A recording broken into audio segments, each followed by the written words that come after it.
Bonjour à tous, bonjour les fans de foot LFPL. Ravi de vous retrouver pour ce nouveau numéro du MAG des clubs, le MAG qui traite de votre actualité de dirigeant.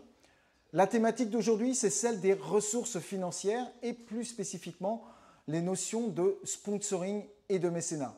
Des notions que vous connaissez au sein de vos clubs, mais pour lesquelles il existe certaines subtilités que nous vous proposons d'aborder.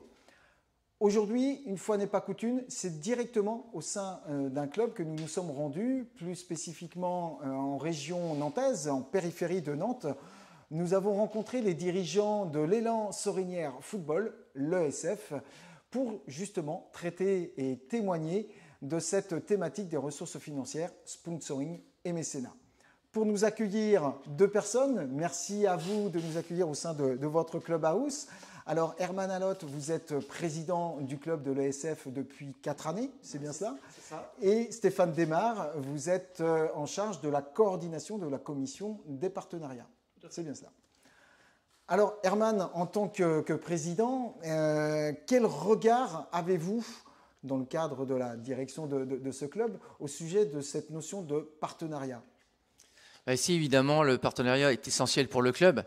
Il permet plusieurs choses. Il permet d'investir dans du matériel qui est nécessaire au bon fonctionnement des entraînements. Il permet d'avoir des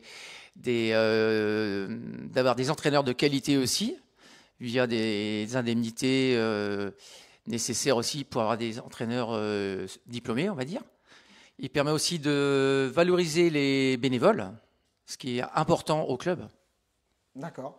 Donc, notion importante en lien pour du financement, de tout ce qui est matériel et puis aussi en encadrement. Stéphane Desmar, de votre côté, vous êtes coordinateur donc, de la commission partenariat.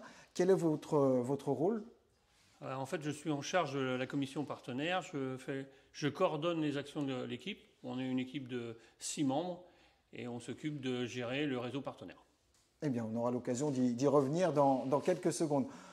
Président, je reviens vers vous maintenant. On est justement venu à votre rencontre parce qu'on a découvert votre projet club élaboré il y a quelques années maintenant avec des objectifs et des plans d'action, notamment en lien avec la dimension partenariale, clairement élaborés. Est-ce que vous pouvez nous donner les grands objectifs avant d'attaquer cette dimension partenariale du projet club de l'Élan Sorinière Football ? En fait, un projet club, c'est essentiel pour le club. Ça permet aussi de montrer si on avance et comment on avance. Le projet club vit grâce aux commissions qu'on a. D'accord. Chaque commission a un rôle important. Et en fait, ce qui est important dans le projet club, principalement, c'est le suivi du projet club. C'est-à-dire voir ce qu'on propose en début d'année, voir sur plusieurs années et voir la finalité. Est-ce qu'on a atteint l'objectif ? Pourquoi on l'a atteint? Pourquoi on ne l'a pas atteint? Comment faire pour améliorer les axes qui n'ont pas été atteints? Ça, c'est l'essentiel en fait. Et les grands axes, en quelques mots, de l'ESF, si vous pouvez nous les résumer? Grands axes, la partie partenariat, la partie événementielle, partie évidemment très importante technique, la structuration du club avec comment récupérer des bénévoles et une partie communication. Voilà. Merci Stéphane. Et tout ça pour servir le projet sportif, puisque encore une fois, vous êtes avec une structuration de niveau régional pour bien que tout le monde puisse avoir votre environnement. Je me tourne maintenant vers Stéphane Desmar. En lien avec ce projet club, en quoi la partie partenariale sert justement ce projet club et comment c'est structuré au regard de ce projet club de l'ESF? En fait, le projet club, comme l'a expliqué Herman, on a plusieurs commissions et il y a une partie partenariat. Et donc là, on s'est fixé quelques objectifs. Et on a 3, 4 ou 5 objectifs à suivre. On a le maintien du réseau partenaire, la prospection, trouver des nouveaux supports. Et puis, oui, c'est tout, parce que c'est déjà 3 gros axes. Et puis après, derrière, évidemment, plus les cotisations sont importantes, plus on peut avoir de projets au sein du club. Et est-ce que vous diriez que s'il n'y avait pas eu ce projet club qui permettait justement de structurer cette démarche, vous, au niveau de la commission partenariale, il aurait été plus difficile d'avancer, d'œuvrer pour le bien du club? Alors, je ne sais pas si ça permet d'augmenter ou de donner de l'élan dans la commission partenaire. Mais après, ça permet aussi de l'écrire, ce qu'on fait, et de voir la progression qu'on fait depuis quelques années. Si on regarde au début du projet club, on avait 25 à 30 partenaires. L'année dernière, on a fini à 85 partenaires réguliers, plus 15 sur un projet album. Donc là, on a pu mesurer le travail. Très bien. En quelques mots, Stéphane, est-ce que vous pouvez, au regard justement de l'évolution que vous venez de nous présenter en nombre de partenaires, est-ce que vous pouvez nous donner les objectifs ou la philosophie, c'est le terme que j'emploierais, de votre démarche partenariale? Alors la philosophie, déjà bon, après c'est un travail d'équipe. Donc là on est 6 membres de l'équipe. On est sur 3 pôles, un pôle communication, un pôle support et un pôle organisation des manifestations et puis après récupérer les cotisations. Ça c'est important. Et après nous on travaille aussi, aujourd'hui ce qui est intéressant, c'est que maintenant on a un réseau partenaire. Avant, quand on arrive avec 25 partenaires, c'est compliqué de parler d'un réseau. Aujourd'hui, on arrive à récupérer des nouveaux partenaires parce qu'on dit qu'on a un réseau de 85 partenaires. Et donc, on travaille là-dessus. Après, on essaye de trouver des partenaires qui ont les mêmes valeurs que le club, ce qui permet on parle de la même chose. On parle de la même chose, comme va sûrement vous en parler Olivier Paul.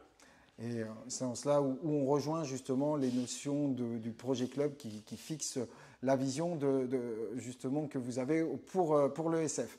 Eh bien, je vais vous proposer de faire une première pause et puis de revenir vers vous pour aller un peu plus dans le détail sur votre démarche partenariale. Mais avant cela, on va étudier les notions, les spécificités en lien avec les notions de sponsoring et de mécénat afin de bien préciser le cadre dans lequel vous, les clubs et les dirigeants, vous devez œuvrer.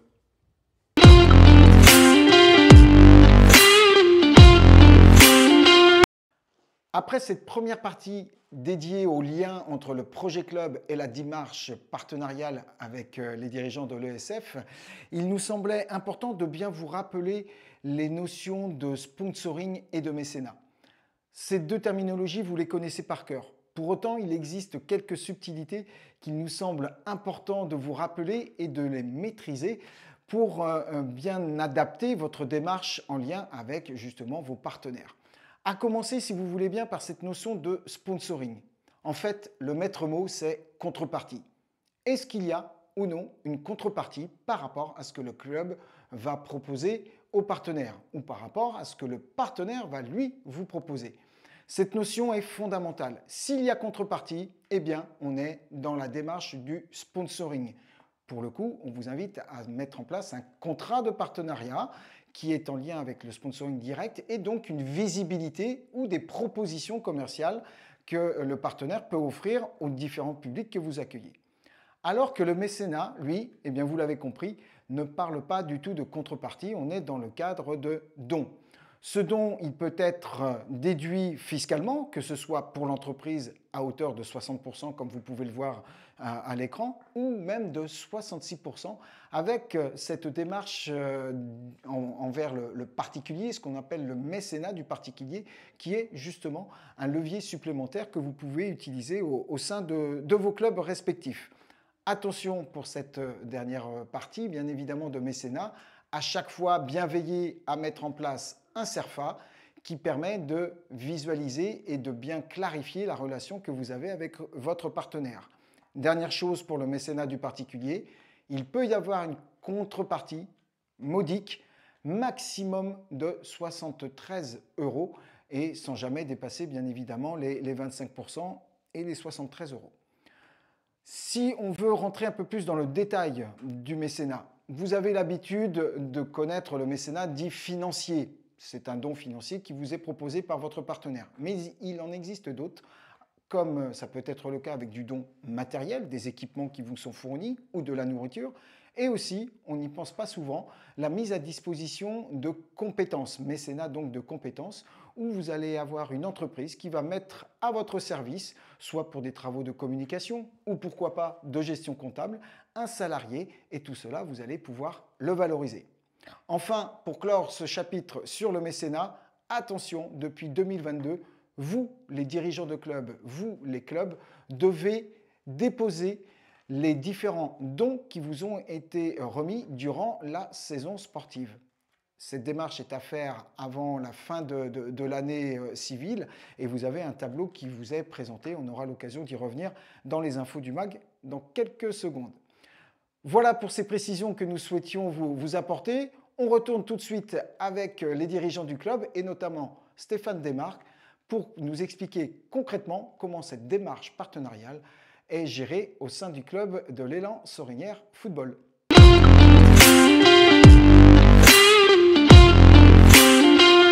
Nous voici de retour au sein du clubhouse de l'Élan Sorinière Football avec donc Herman Hanot, le président du club, et Stéphane Desmarques, le coordinateur de la commission partenariat.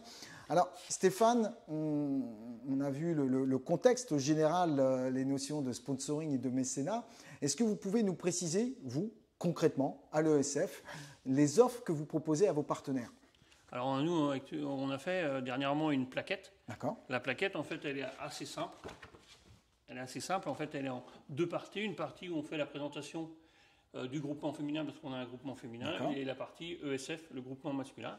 Et après, derrière, on a à l'intérieur la présentation de tous nos supports. Donc on la voit, elle est succincte et en même temps très fournie. Il ne s'agit pas d'avoir un catalogue de plein de possibilités. En fait, aujourd'hui, c'est un outil important quand on fait de la prospection. Ça permet de laisser ça aux entreprises. Ça leur permet aussi de voir de connaître un petit peu les clubs. L'avantage, c'est qu'aujourd'hui, on a une partie où on présente les clubs. Là, comme là, on a les adhérents, les partenaires. Donc, ils savent quel est le potentiel. D'accord. À un moment donné, les partenaires ils cherchent aussi une visibilité. Bien sûr. Et puis après, derrière, on essaye d'innover régulièrement avec des supports. Vous avez cette plaquette qui permet, j'imagine aussi, de rassurer les bénévoles qui rejoignent votre commission et qui vont justement vers les partenaires. Comment mettez-vous en œuvre votre plan d'action pour pouvoir proposer ces offres à vos partenaires ? Après, le plan d'action, c'est surtout sur le suivi du niveau de partenariat. Donc, en vrai, c'est vrai que l'idée, c'est d'essayer de trouver 4 à 5 nouveaux partenaires tous les ans. Essayer de ne pas trop en perdre. C'est l'objectif, 4 à 5 partenaires. Oui, c'est ça. Bien sûr. En fait, l'idée aujourd'hui, on représente entre 25 et 30% du budget du club. Et l'idée, c'est de rester entre 25 et 30%. Donc, si le budget augmente, il faut essayer de trouver des nouveaux partenaires. Après, on essaye de trouver des partenaires. On essaye de trouver plus de partenaires que de gros partenaires. Parce que, après, il y a des conséquences importantes quand on perd un gros partenaire. La quantité et la qualité en même temps, mais plutôt la quantité, c'est ce qui explique que vous êtes à plus de 80 partenaires aujourd'hui. Oui, tout à fait. Je sais que vous cherchez dans votre, et c'est ce qui nous amène aujourd'hui d'ailleurs dans votre club, souvent à innover, à trouver des nouvelles propositions pour les clubs. Est-ce que vous pouvez nous en citer quelques-unes ? Oui, tout à fait. Je les ai listés. Parfait. Donc, en fait, depuis 5-6 ans, on a lancé 5 ou 6 nouveaux projets. Le premier projet, c'était il y a 5 ans qu'on a lancé le projet Album, qui est maintenant reconduit dans beaucoup de clubs. Ouais. Ça nous a permis de faire rentrer une quinzaine de partenaires. Donc, ça fonctionne. Oui, ça fonctionne. Ça fonctionne. Après, on a fait la carte partenaire. La carte partenaire, c'était un moment de se dire comment on met en relation nos partenaires et nos adhérents. Donc l'idée, c'était de se dire, est-ce qu'il y a des partenaires du club qui veulent faire des offres pour nos partenaires ? Par exemple, la boucherie qui offre 10% de réduction. Et donc l'idée, c'était de créer une carte avec un QR code. Et ce QR code est relié à la page du site et vous pouvez toujours voir toutes les offres en cours. Donc il y a une synchronisation, une actualisation des offres. Tout à fait. Très bien. Il y a des offres annuelles et des offres ponctuelles. Parfait. Après, on a lancé le bidon publicitaire. C'était une nouvelle offre qu'on avait, qui a bien plu, parce qu'on a 5-6 partenaires. On en a la preuve aujourd'hui. Je pense que demain, il y en aura plus, parce qu'on aura un nouveau clubhouse et on aura plus de place. D'accord. Aujourd'hui, on s'est limité à 6 bidons publicitaires. Et après, il y avait quelque chose qui nous tenait à cœur, qu'on a lancé avec l'ENC, l'école de commerce. On avait un projet de créer un tournoi sport adapté. Donc je pense qu'on est même le seul club à faire un tournoi sport adapté dans le Pays de Loire. Et donc c'était la 2e édition l'année dernière. Et l'idée, c'est de rapprocher des partenaires à ce type d'activité, à ce type de prestations. Et là aussi, ça donne du sens. J'en reviens toujours au projet club qu'évoquait le président, les valeurs partagées, et ça se concrétise directement au niveau des partenariats. Ça aide aussi à obtenir un label, parce que ça fait partie des actions importantes. En plus. Et après, cette année, on est en train d'essayer de trouver un moyen, parce que évidemment, l'idée principale, c'était de rapprocher nos partenaires de nos adhérents. Donc cette année, on a lancé un flyer un flyer qui va être distribué à tous nos adhérents et nos partenaires, qui liste l'ensemble de nos partenaires et les offres. En même temps, il y aura la nouvelle carte partenaire, ce qui explique un petit peu le fonctionnement. On sait la difficulté de la communication et aujourd'hui, Facebook, Instagram, LinkedIn, on n'arrive pas à pouvoir communiquer auprès de tout le monde. Et le papier, même si pour l'environnement, il y a des fois, c'est pas ce qu'il y a de mieux, mais c'est ce qui est quand même... je pense que là, on se rapproche, là, on touche vraiment les adhérents. Un support qui vous semble plutôt judicieux. Et vous avez, il me semble-t-il, sans trahir trop de secrets, une nouvelle offre qui est sur le point d'arriver, qui est plutôt innovante. Alors, je ne sais pas si tout le monde pourront la dupliquer, mais en tout cas, on trouvait, lors de nos discussions, cette démarche plutôt intéressante. Oui, c'est vrai que c'est un projet qu'on a discuté il y a déjà 1 ou 2 ans avec vous. Et en fait, c'était sur la taxe d'apprentissage. La taxe d'apprentissage, l'idée, c'était d'être un collecteur de taxes d'apprentissage et de pouvoir travailler avec un institut de formation. Et l'idée d'avoir un partenariat, un pourcentage de ce qu'on pourrait récupérer comme taxe d'apprentissage. C'est un projet où, en fait, on ne demande pas plus à nos partenaires, parce que de toute façon, la taxe d'apprentissage, soit il la donne à l'État ou soit il la donne à une institution. Donc l'idée, c'était de se dire comment on peut augmenter le pourcentage de nos cotisations avec quelque chose qui ne coûte rien à nos partenaires. C'est une piste, en tout cas, à étudier. Mais j'espère bien pouvoir la concrétiser. Qu'elle va pouvoir se concrétiser. Je reviens vers vous, Président. Donc là, on a bien vu l'intégralité des offres et encore une fois, on voit les différentes opportunités que vous proposez. Dans la notion de partenaire, on a aussi ce vivre ensemble. Comment vous intégrez vos partenaires dans la vie du club ? En fait, on invite régulièrement les partenaires à nos manifestations. Évidemment, les partenaires sont invités à notre Assemblée Générale, qui est un événement important pour le club. On les invite aussi via les 2 grands événements. Un événement, une soirée avec de Champions League où c'est plus un moment convivial, on va dire. D'accord. Et un autre en fin de saison aussi, avec toujours un petit repas très sympathique et des animations. Et ce qui a été créé il n'y a pas si longtemps que ça avec la commission partenaire aussi, via tous les tournois, on leur propose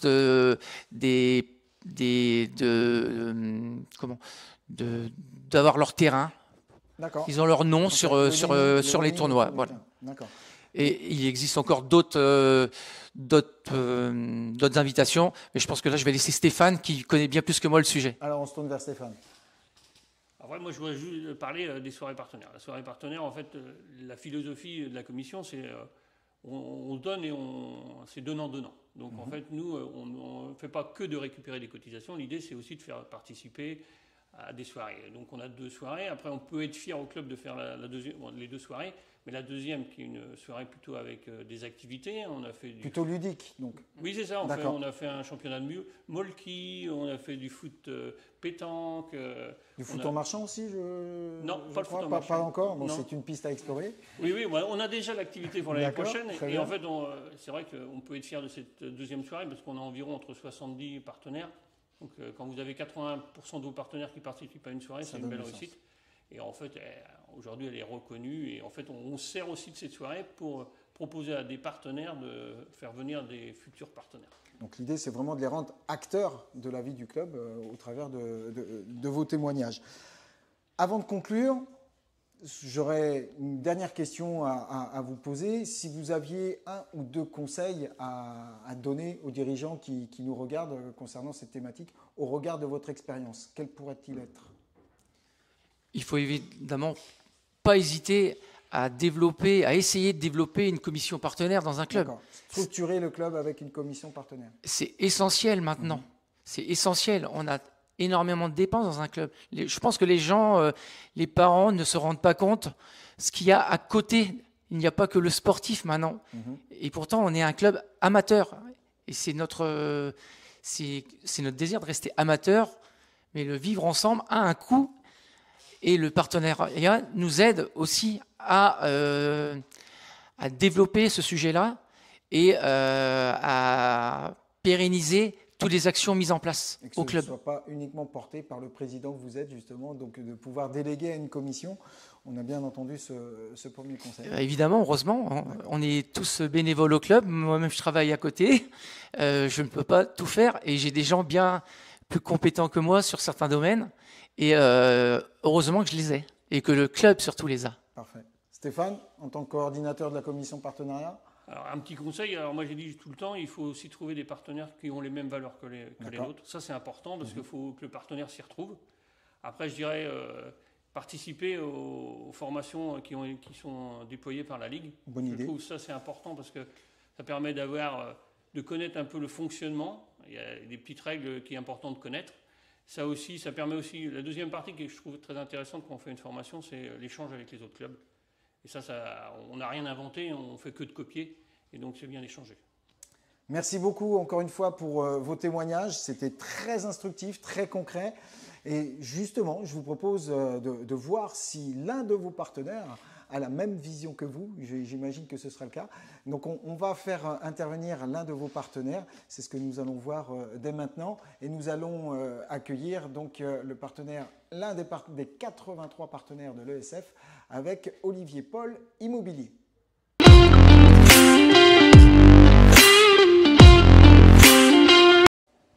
Olivier Paul, bonjour. Bonjour. Vous êtes collaborateur de l'agence locale, agence immobilière de proximité, et aussi en charge des partenariats au sein de cette agence locale, notamment de ceux de l'ESF, donc l'élan Sorinière Football. Première question, Olivier Paul, depuis combien de temps êtes-vous partenaire du club de foot de l'ESF? C'est un de nos plus anciens partenariats, parce qu'on est partenaire depuis, c'est la 8e saison. D'accord. Les agences ont 10 ans, donc on est devenu partenaire très tôt, après la création des agences immobilières. Alors quand on parle de partenariat avec une association, qui plus est avec le club de foot des Sorinières, qu'est-ce que vous recherchez, vous? C'est cette vision du partenaire que nous aimerions savoir. Oui, bien sûr, on recherche de la proximité. On est partenaire de nombreux clubs à l'agence, mais uniquement de clubs amateurs et de proximité. Et on va venir rechercher des relations déjà, on va venir rechercher de l'efficacité, j'allais dire, dans le club, et puis un échange où on va, nous, pouvoir permettre d'aider le club dans son développement, et à l'inverse, au club de nous aider, nous, à nous développer. Mais la base de tout ça, ce sont des valeurs communes. C'est qu'on a trouvé à l'ESF des valeurs qui nous ressemblent. C'est de l'esprit d'équipe, c'est de la convivialité, c'est de la solidarité. On fait souvent un parallèle entre le sport et le commerce, et effectivement on retrouve ces valeurs-là ici. Et c'est vrai que depuis 8 ans, on a trouvé ici un club qui est très dynamique en termes de développement de partenaires, et où on apprécie participer à toutes les manifestations qu'ils peuvent mettre en place pour les partenaires, justement. Alors ça donne justement du sens à ce que les dirigeants ont pu nous expliquer juste avant votre intervention.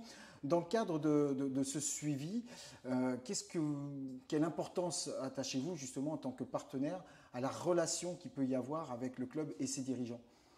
C'est essentiel de faire un suivi et de ne pas être un partenaire qui va simplement participer financièrement. Je suis moi-même ancien footballeur, j'ai beaucoup joué, donc alors j'étais content quand j'étais petit d'avoir des maillots neufs, mais je me rendais pas compte qu'il fallait des gens pour les financer. Aujourd'hui, si on peut le faire à notre petit niveau, on le fait bien sûr, mais c'est aussi, alors ça c'est pour la partie financière, pour laquelle d'ailleurs je peux juste vous préciser qu'on a développé une offre un peu particulière avec le club, puisqu'on reverse une partie des honoraires de l'agence à chaque fois qu'on fait une affaire grâce au club. D'accord. Voilà. Après, l'idée c'est aussi qu'on participe à tout ce qu'organise le club, puisqu'on a fait un club très dynamique, soirées partenaires, ils ont dû vous parler du football adapté, enfin tout ce genre de manifestations. On essaie aussi d'y être présent aux assemblées générales, savoir un peu comment vit le club aussi, et puis y être présent pour échanger avec les différents membres. Ce que j'entends dans vos propos, c'est cette notion de réseau. Ça a vraiment du sens pour vous? Oui, bien sûr. Dans notre métier, nous, en tant qu'agent immobilier, le réseau est essentiel pour faire fonctionner l'agence immobilière. Et c'est ce qu'on va trouver ici aussi.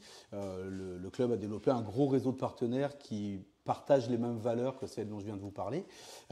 Et ça nous permet à nous aussi de faire du réseau, si on parle purement de business, c'est de se faire travailler les uns les autres, puisque c'est des partenaires de proximité.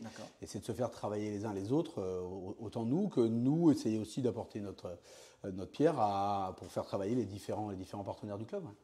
Merci beaucoup, Olivier Paul, de votre témoignage. Ça donne vraiment du sens à tout ce qui a pu être évoqué auparavant par les dirigeants. Je vous propose maintenant d'enchaîner et pour conclure ce MAG des clubs, eh bien c'est le moment de l'info du MAG.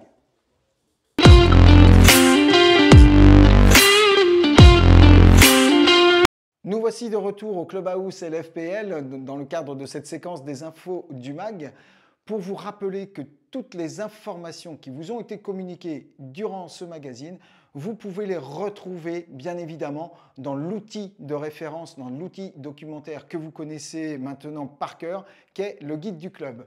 Et notamment pour ce qui est des ressources financières, mécénat et sponsoring, deux séquences, deux thématiques qui sont à votre disposition, comme ça apparaît actuellement sur votre écran, la partie gestion comptable, pour le cadre légal, notamment en lien avec le mécénat, et puis tout ce qui est aide financière que vous pouvez retrouver justement dans cette thématique des aides financières. Enfin, autre élément qui peut vous être utile pour pouvoir développer et optimiser les ressources financières, eh bien, ce sont les formations de dirigeants. Nombreux sont certains d'entre vous à avoir déjà bénéficié de ces modules qui peuvent être proposés en distanciel, mais aussi au sein de votre club ou dans vos districts, durant le mois des dirigeants, de la formation des dirigeants justement. Et plus spécifiquement en ce qui concerne ces ressources financières, vous le voyez sur votre écran, le module qui est à votre disposition pour pouvoir disposer des informations nécessaires au bon développement de vos relations partenariales. Voilà, nous arrivons au terme de ce MAG des clubs dédié aux ressources financières, sponsoring et mécénat. Merci de votre attention. Merci aussi à toute l'équipe qui a permis à la réalisation de ce magazine, à commencer notamment par Cyril qui est derrière les manettes et bien évidemment Guillaume Brochet derrière lui la caméra et aussi au montage des différentes séquences. À très bientôt et n'oubliez pas, ensemble, soyons prêts, soyons foot.